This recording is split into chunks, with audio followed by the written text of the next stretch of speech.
தமிழ்நாட்டின் திருவள்ளூர் மாவட்டத்தில் அழகிய திருத்தணி மலையில் அமைந்துள்ள திருத்தணி முருகன் கோவில் முருகப்பெருமானின் அறுபடை வீடுகளில் 5வது படை வீடாக பக்தர்களால் போற்றப்படுகிறது.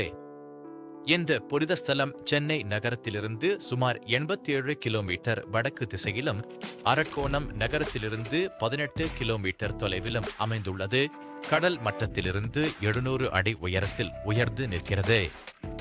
சங்க இலக்கியமான திருமுருகாற்றுப்படை மற்றும் திருப்புகழ் போன்ற பழமையான தமிழ் நூல்களிலும் இக்கோவில் குறிப்பிடப்பட்டுள்ளது.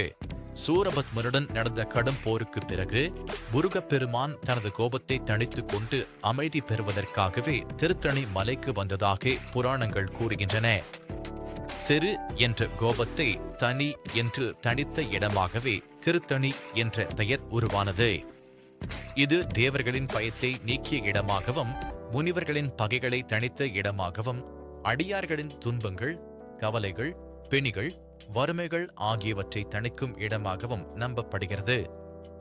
இத்தலம் சாந்திபுரி என்றும் அழைக்கப்படுகிறது, அதாவது அமைதியின் புனித நகரம். இந்த திருத்தணி மலையில்தான் முருகப்பெருமான் பழங்குடி இளவரசி வள்ளியை திருமணம் செய்து கொண்டார். ஒருமுறை தினைப்புன்னே காத்திருந்த வள்ளியை முதியவர் வடிவில் அணுகி ஆட்கொள்ள முயன்ற முருகப்பெருமான் அவள் மீது காதல் கொண்டு திருமண ஆசைப்பட்டதால் தன் அண்ணன் கணேசரின் உதவியை நாடினார். யானை வடிவெடுத்த கணேசர் வள்ளியை பயமுறுத்த பயந்து ஓடி முதிய முருகனை தழுவிய வள்ளி அவரது உண்மை தோற்றத்தைக் கண்டு முருகனுடன் இணைந்தாள். வள்ளியை பயமுறுத்திய விநாயகர் ஆபத்சகாய விநாயகர் என்ற புகழ் பெற்றார். திராவிட கட்டிடக்கலையின் சிறந்த எடுத்துக்காட்டாக திகழும் திருத்தணி முருகன் கோவில் ஒரு மலையின் உச்சியில் கட்டப்பட்டுள்ளது.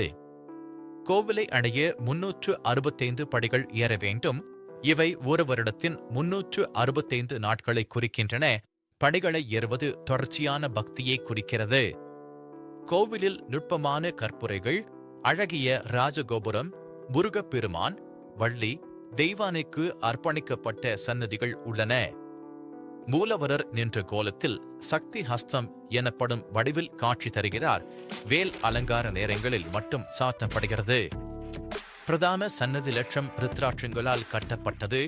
அனைத்து யானைகளும் கிழக்கு நோக்கியே நிற்கின்றன.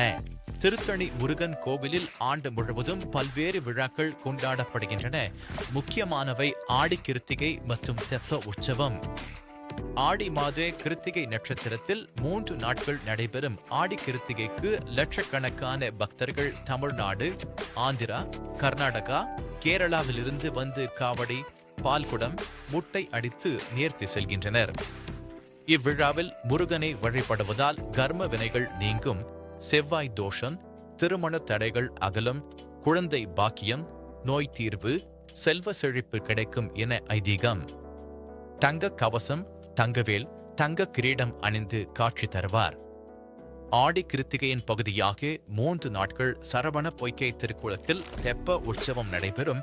அலங்கரிக்கப்பட்ட தெப்பத்தில் வள்ளி, தெய்வானை சமேத முருகன் 3, 5 அல்லது 7 சுற்றுகள் வரும். திருத்தணி முருகன் கோவில் அமைதி, செழிப்பு, குடும்ப நல்லிணக்கம், வெற்றி, நல்ல ஆரோக்கியம், விருப்பங்கள் நிறைவேறச் செய்யும் இடமாக நம்பப்படுகிறது. முருகப்பெருமான் தனது கோபத்தை தணித்து இத்தலத்தில் வழிபாடு செய்வது கோபம், தீமைகளிலிருந்து விடுதலை அளிக்கும். 365 படிகள் ஏறி சரவண பொய்கை தீர்த்தத்தில் நீராடி பக்தி பாடல்கள் பாடி முருகப்பெருமானின் ஆசீர்வாதத்தை பெற இந்த புனித யாத்திரை தலத்திற்கு அனைவரையும் அழைக்கிறோம்.